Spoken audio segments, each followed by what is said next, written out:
Sa number 10, Bacolod City Legal Office mag-ausisa sa illegal nga pagaboy sang basura sa kilid sang dalan na nakuhaan sang video sa barangay Villamonte. Yari ang report.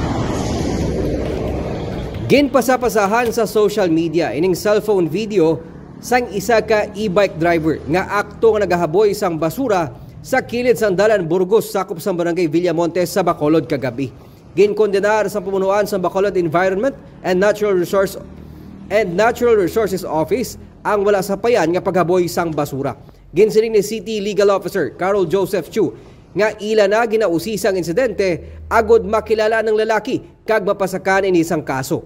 Nablang ginahamba sa aton mayor nga be that change bala. Change starts from sa tao. Prevalent ang nga insidente. Every information may value ginaya, especially ang mga amunin nga instances. Kay at least makita man sa aton mga barangay officials nga sa inyo area ara daw.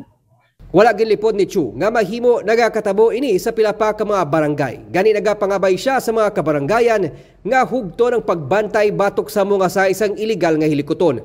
Nagapati siya nga resulta lamang ini sang kakulangan sang IPM, epekto man sang backlog sa kutay sang basura. May backlog sila, no? Ang si Mayor sang several days ginpa-explain ng Benro.